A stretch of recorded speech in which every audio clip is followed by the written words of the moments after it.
Organic gardening या जैविक खेती, इनमें सबसे बड़ी प्रॉब्लम ये होती है कि अगर कोई कीट लग गया या फंगस लग गई तो उसको हम कैसे ठीक करें। अगर मार्केट से हम इससे रिलेटेड कुछ प्रोडक्ट लेने जाते हैं, चाहे वो केमिकल बेस्ड हो या चाहे वो ऑर्गेनिक हो, तो वो काफ़ी महंगा होता है और केमिकल वाला तो साथ में हानिकारक भी बहुत ज़्यादा होता है। तो इन सब से बचने के लिए मैं कुछ घरेलू उपाय आपके लिए लेके आई हूँ, जो साथ में फ्री भी हैं। घरेलू उपाय या फ्री समझकर ये मत सोचना कि ये असरदार नहीं होंगे, ये बहुत ही ज़्यादा इफ़ेक्टिव हैं। मैं सालों से इन्हें यूज़ कर रही हूँ और 100% रिजल्ट मिलते हैं। आप एक बार मेरे पे ट्रस्ट करके इसे ज़रूर यूज़ करना।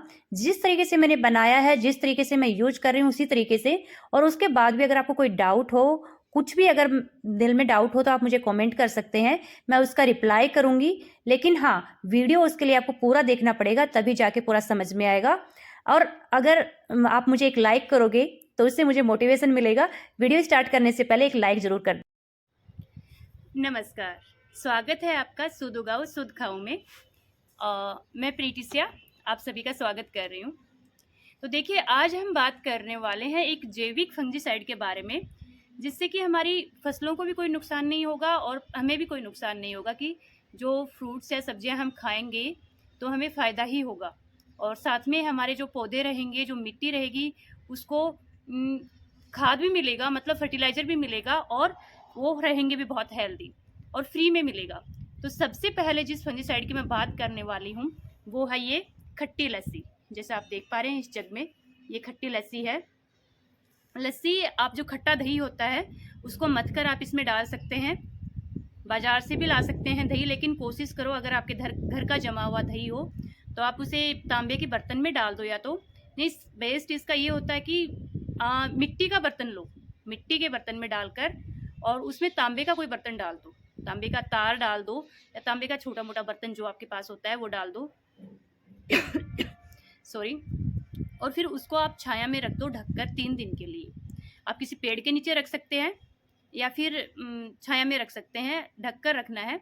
और 3 दिन के बाद में आप देखोगे कि इसके जो चारों तरफ ये लेयर बन रही है ना, ये ब्लू ब्लू लेयर, ये फंगिसाइड ही बन रहा है।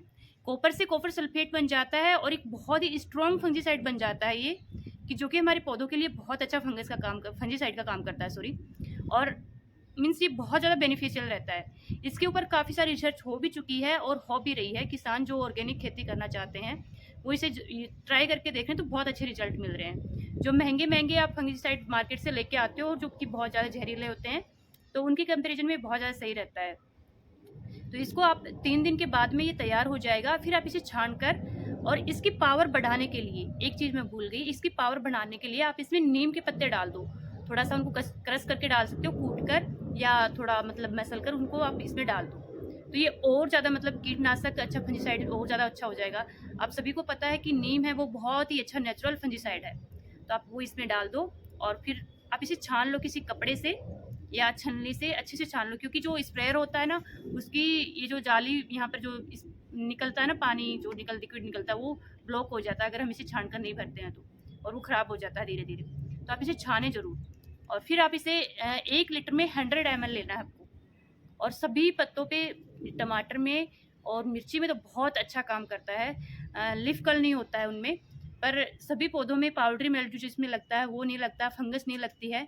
और इसके रिजल्ट मतलब ये भी देखने को मिले हैं कि जो खाद की जो रिक्वायरमेंट है ना, वो कम हो जाती है फर्टिलाइज़र की, क्योंकि इसमें जो दूध से बनती है छाछ, दूध में प्रोटीन होता है खूब सारा, और प्रोटीन जब टूटता है कॉपर के साथ क्रिया करके, तो वो नाइट्रोजन और फास्फोरस में बदल जाता है, जो कि जिससे कि हम NPK जो देते हैं ना, तो नाइट्रोजन और फास्फोरस की ये भी कमी ये पूरी करता है। फंजीसाइड भी बनेगा, इंसेक्टिसाइड भी बनेगा, क्योंकि कीटनाशक आपने नीम के पत्ते भी डाले हैं इसमें, और साथ में खाद की पूर्ति भी करेगा। तो जो लीफ कर्ल होते हैं ना, मरोड़िया रोग जो लगता है पत्तियों में, उसके लिए भी बहुत अच्छा रिजल्ट करेगा ये। तो ये बेस्ट है, आप इसे ज़रूर ट्राई करें। मैं ट्राई करती हूँ, मैं जो ट्राई करती हूँ ना वही आपके साथ शेयर कर रही हूँ। मैं झूठे व्यूज़ के लिए या झूठे उसके लिए आपको कुछ भी नहीं बताऊँगी। ये मैं ट्राई करती हूँ। मैं तांबे के बर्तन है मेरे पास, ये जग ऐसे वेस्ट, तो मैं इसमें भर कर रख लेती हूँ, और कभी मैं मटके में भी डाल देती हूँ, और बहुत हमेशा रहता है। जब इसमें कम होता है तो मैं और लस्सी डाल देती हूँ बनाकर घर में ही, जो दूध लाते हैं अपन जमाते हैं, और उसकी लस्सी, दही की लस्सी बनाकर मैं इसमें डाल देती हूँ, ऐड कर देती हूँ। तो इस तरीके से ये बहुत अच्छा फंजीसाइड बन जाता है। मैंने छान भी रखा है, देखिए इसमें। इसमें छान भी रखा, देखिए ये स्प्रेयर में भरकर मैं आपको दिखाती हूँ कैसे स्प्रे करते हैं बाद में। फिर मैं क्या यूज करती हूँ, एक है ये, आप सोचोगे ये क्या चटनी बनाने वाली है क्या, क्या ले आई है, हाँ चटनी बनाने वाली हूँ इनकी।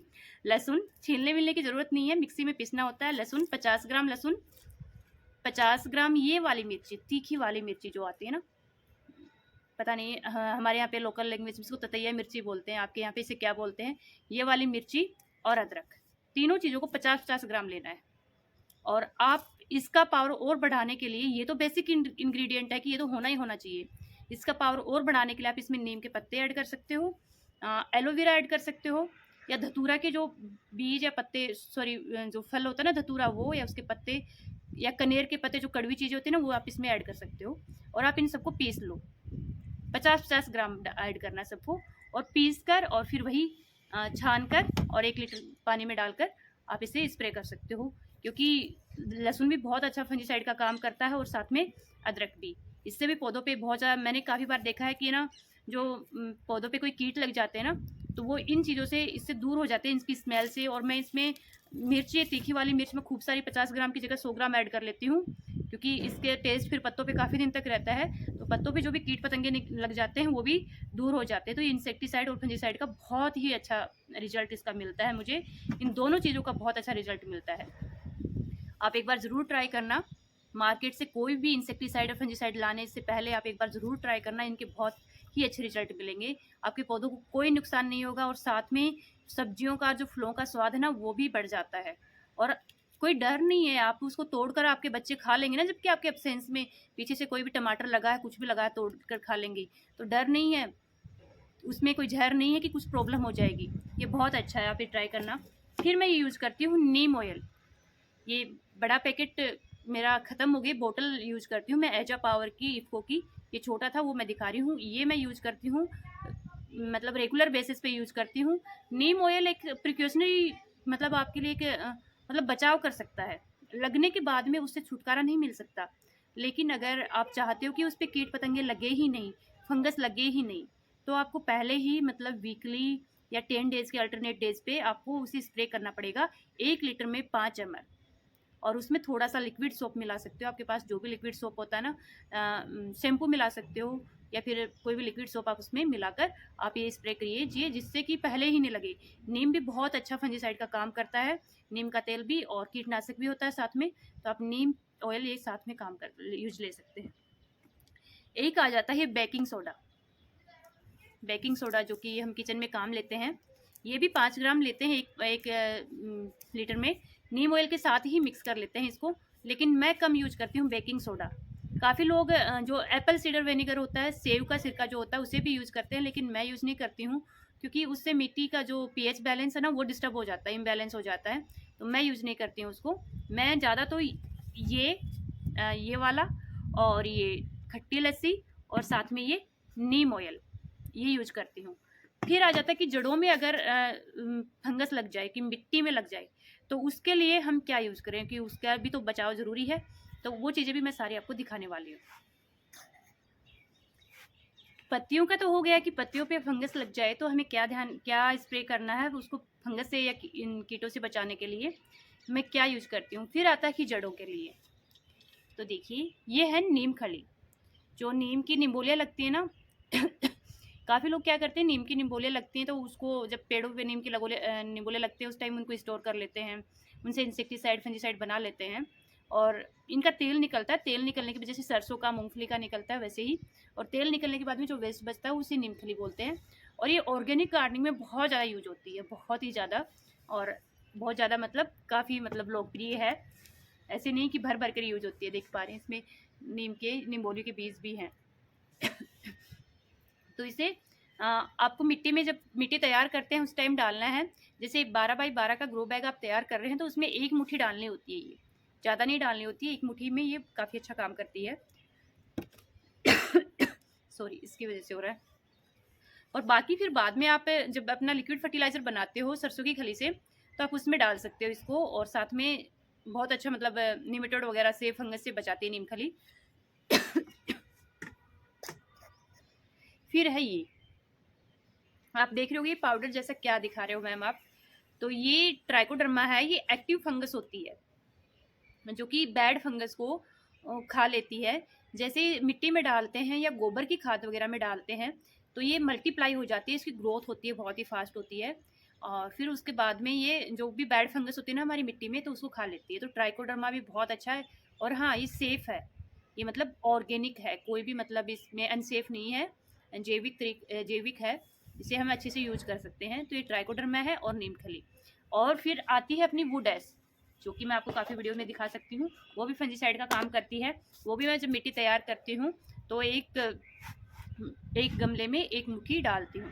एक मुट्ठी से ज़्यादा नहीं डालनी होती है, वुड एस जो होती है उसका यूज़ ज़्यादा नहीं करना होता है। अति तो किसी चीज़ की भी यूज़ नहीं करनी होती है। तो ये चीज़ें कि बहुत ही अच्छा काम करती हैं। ये सब पत्तियों पे काम करने हैं वाले हैं। लिक्विड जैसे खट्टी लस्सी हो गई, नीम ऑयल हो गया, और ये जो लहसुन प्याज अपना हरी मिर्च का जो पेस्ट बनाकर ये हो गया। और बाकी ये सब रूट्स के लिए काम करेंगी। और डालना कब है इनको, कि देखिए ये तो जब हम मिट्टी तैयार करते हैं उस टाइम डालनी है ये लकड़ी की राख और ये ट्राइकोडर्मा और ये नीम खली। और बाकी ये जब पौधा ट्रांसप्लांट मतलब 1 महीने का हो जाए, 1 महीने के आसपास जब हो जाए तब हमें स्प्रे करना होता है। और अभी जैसे मौसम बदल रहा है, फरवरी आ ही गई है, तो आप मौसम बदल रहा है, इस मौसम में सबसे ज़्यादा अटैक होता है इंसेक्ट का और फंगस वगैरह का, बहुत ज़्यादा अटैक होता है। इस मौसम में तो कुछ ज़्यादा ही होता है। तो आप पहले से ही इन चीज़ों को प्रिकॉशनरी यूज़ करोगे तो प्रॉब्लम आएगी ही नहीं। क्योंकि ऑर्गेनिक में चीज़ बहुत ही ज़्यादा है कि एक बार अगर फंगस लग गई तो प्रॉब्लम हो जाती है उसको ठीक करना। तो ये चीज़ आप ध्यान में रखें कि पहले ही 10 दिन या 1 वीक या 10 दिन आप ऐसे कर ले, डिसाइड कर ले, और फिर उसमें आप अल्टरनेट पे आप इसे स्प्रे करते रहें, तो फिर कोई फंगस नहीं लगेगी। अब मैं दिखाती हूँ कि मैं इसका स्प्रे कैसे